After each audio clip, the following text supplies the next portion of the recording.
Today we're going to talk about the prosecutor's fallacy.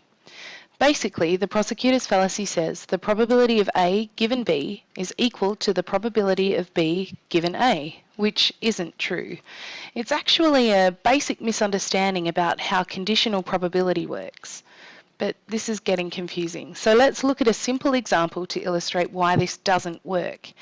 It's easy to see here that the probability of being a woman, given that you're pregnant, is not equal to the probability of being pregnant, given that you're a woman. Clearly, one of these situations are almost certain, while the other is most definitely not. But it's not always so clear when the situation becomes more complicated.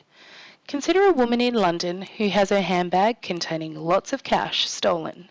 When she calms down, she tells the police that the assailant was male, 2 meters tall, had red hair and a pronounced limp.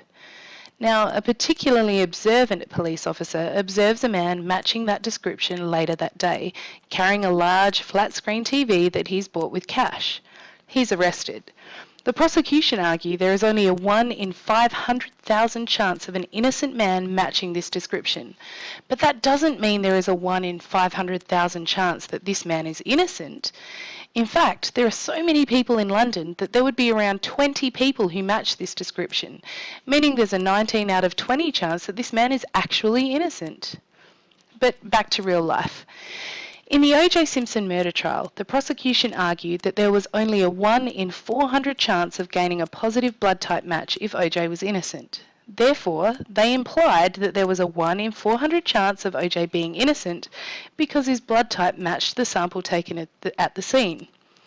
Of course, the defence argued that in Los Angeles, 1 in 400 meant there were enough people matching this blood type to fill an entire football stadium, so O.J. got off. But not everyone is quite so lucky. Sally Clark was a mother of 3 who tragically lost 2 children to SIDS 1 year apart from the other. The prosecution argued that there was a very low chance of a single SIDS death, so 2 SIDS deaths was even lower. They argued that there was only a 1 in 73 million chance that Sally was innocent. She was convicted. The problem here is that the prosecution didn't take into account all of the other factors that can contribute to a child dying of SIDS. In fact, a statistician later showed the chance of Sally's innocence was more like 2 in 3, and she was acquitted. Nurse Lucia de Burke suffered a similar fate. When one of her patients died under suspicious circumstances, her nursing history was investigated. 13 other suspicious deaths, originally labelled as death from natural causes, were found on shifts that she'd been working.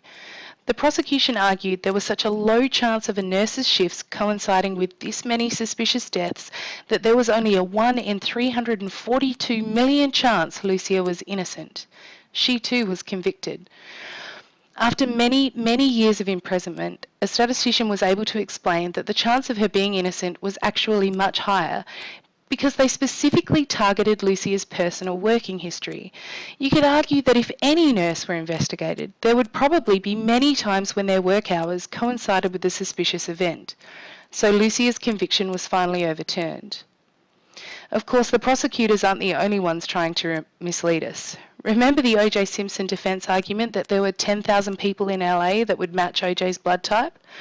Although that may be true, it doesn't take into account anything else like motive, opportunity and means.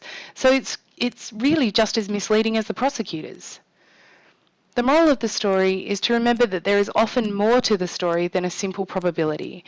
So know your data, know your probabilities, and never take any probability at face value. Here are some places where you can look at some more information about the prosecutor's fallacy and how it is used to help you make even more informed decisions. Happy statsing!